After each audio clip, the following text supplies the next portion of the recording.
इंदिरा की इमरजेंसी और स्नेहलता को प्रताड़ना को शायद आप अपने आंसू रोक सकेंगे। इलाहाबाद हाई कोर्ट ने 12 जून 1975 को तत्कालीन प्रधानमंत्री इंदिरा गांधी को कानून की औकात दिखाई। 24 जून 1975 को सुप्रीम कोर्ट ने भी ऐसा ही किया। लेकिन 25 जून को इंदिरा ने संविधान की आड़ लेकर कानून और कोर्ट के साथ साथ देश की जनता से खिलवाड़ किया, जिसे हम आपातकाल यानी इमरजेंसी के नाम से जानते हैं। 25 जून 1975 की सुबह ऑल इंडिया रेडियो पर इंदिरा गांधी की आवाज में जो संदेश प्रसारित हुआ, उसे पूरे देश ने सुना। इस संदेश में इंदिरा गांधी ने कहा, भाई और बहनों, राष्ट्रपति जी ने आपातकाल की घोषणा की है, लेकिन इससे सामान्य लोगों को डरने की जरूरत नहीं है। आपातकाल के नाम पर लोकतंत्र को किस कदर कुचला गया, किस तरह प्रेस की आवाज को खामोश कर दिया गया, इससे हम सब परिचित हैं। इस दौर में विरोधियों को प्रताड़ित करने की भी एक से एक खौफनाक घटनाएं सामने आई। इनमें से ही एक कहानी है स्नेहलता रेड्डी की, एक ऐसी अभिनेत्री जिसका आपातकाल के दौरान सीधा कसूर कुछ नहीं था, लेकिन उसे महंगा पड़ा कांग्रेस की नजर में चढ़ने वाले राजनेता से दोस्ती करना।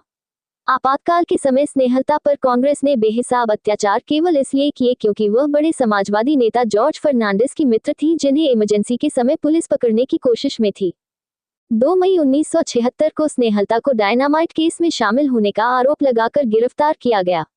इसके बाद बेंगलुरु जेल में कैद कर उनके साथ ऐसी अमानवीयता की गई जिसे सुनकर किसी भी रूह कांप जाए। 1976 का आपातकाल वही दौर था जब पूर्व प्रधानमंत्री अटल बिहारी वाजपेयी अपने भाषणों के कारण जेल में डाल दिए गए थे, जबकि बाद में उनके साथ लालकृष्ण आडवाणी भी रखे गए थे। भारतीय जनसंघ के इन दो दिग्गज नेताओं की बगल वाली कोठरी में ही रखी गई थी कन्नड़ की मशहूर अदाकारा स्नेहलता। स्नेहलता पर आरोप लगाया गया था कि वो डायनामाइट से दिल्ली में संसद भवन और अन्य मुख्य इमारतों को धमाका कर उड़ाना चाहती थी। स्नेहलता पर आईपीसी की धारा 120(120)(a) के तहत आरोप लगाए गए थे। हालांकि आखिर में इनमें से कोई भी आरोप साबित नहीं हुआ, लेकिन मीसा के तहत स्नेहलता की कैद जारी रही। Misa maintenance of internal security act वही एक्ट है जिसके तहत आपातकाल में सबसे ज्यादा गिरफ्तारियां हुई। इसी के तहत 8 माह तक स्नेहलता को तड़पाया गया। स्नेहलता के साथ जेल में क्या हुआ? शुरुआत में जब अभिनेत्री को जेल में बंद किया गया तो वह एक ऐसी कोठरी थी जिसमें बामुश्किल एक व्यक्ति ही रह पाए। सोचिए, एक मशहूर अभिनेत्री जो अपनी कला के चलते बहु पुरस्कार विजेता रही हो और ऐशोआराम का जीवन जीती हो, उन्हें बिना कोई गलती बताए या सवाल किए एक ऐसी कोठरी में रखा गया जिसमें पेशाब घर की जगह पर कोने में एक छेद बना हुआ था और दूसरे छोर पर लोहे का एक जालीदार दरवाजा लगा हुआ था। स्नेहलता कन्नड़ की मशहूर अभिनेत्री थी, लेकिन उन्होंने कारावास के समय कई रातें फर्श पर सोकर गुजारी।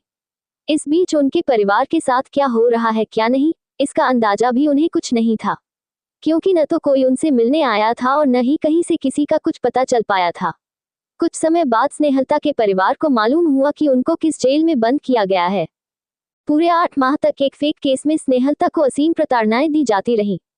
जेल में उनके बगल की कोठरी में बंद किए गए अटल बिहारी वाजपेयी और लालकृष्ण आडवाणी ने बाद में बताया था कि कारावास के समय उन्हें किसी महिला के चीखने की आवाज सुनाई देती थी। बाद में पता चला कि वह कन्नड़ अभिनेत्री स्नेहलता थी। दोनों नेताओं के अलावा मधु दंडवते, जो कि उस समय उसी बेंगलुरु के जेल में थे, उन्होंने अपनी पुस्तक में लिखा था कि उन्हें रात के सन्नाटे में स्नेहलता की चीखती हुई आवाजें सुनाई देती थी। जेल में लिखी हुई एक छोटी सी डायरी में स्नेहलता ने लिखा, जैसे ही एक महिला अंदर आती है, उसे बाकी सभी के सामने नग्न कर दिया जाता है। जब किसी व्यक्ति को सजा सुनाई जाती है तो उसे पर्याप्त सजा दी जाती है। क्या मानव शरीर को भी अपमानित किया जाना चाहिए? इन विकृत तरीकों के लिए कौन जिम्मेदार है? इंसान के जीवन का क्या मकसद है? क्या हमारा मकसद जीवन मूल्यों को और बेहतर बनाना नहीं है? इंसान का उद्देश्य चाहे कुछ भी हो, उसे मानवता को आगे बढ़ाने के प्रयास करने चाहिए। अंतहीन प्रताड़नाओं को झेलने के बाद भी स्नेहलता टूटी नहीं। उन्होंने अन्य कैदियों को मनोबल बढ़ाया, वहां भूख हड़ताल की। नतीजन जिन महिलाओं को जेल में बुरी तरह पीटा जाता था, उसमें वहां बड़ी कमी आई। बाद में कैदियों को मिलने वाले खाने की गुणवत्ता में भी सुधार किया गया। स्नेहलता द्वारा जेल में लिखी गई डायरी के पन्ने। जेल से छूटने के 5 दिन बाद मौत। स्नेहलता अस्थमा की मरीज थी, बावजूद इसके उन्हें घोर यातनाएं दी जाती और जेल में उन्हें निरंतर उपचार भी नहीं दिया गया। यह बातें स्वयं स्नेहलता ने मानवाधिकार कार्यकर्ताओं के समक्ष रखी थी। जेल में मिलने वाली क्रूर यातनाओं ने और उस वास्तविकता ने स्नेहलता को बेहद कमजोर कर दिया और उनकी हालत गंभीर हो गई। इसके बाद जनवरी 15, 1977 को उन्हें पैरोल पर रिहा कर दिया गया और रिहाई के 5 दिन बाद ही 20 जनवरी को हार्ट अटैक के कारण उनकी मृत्यु हो गई।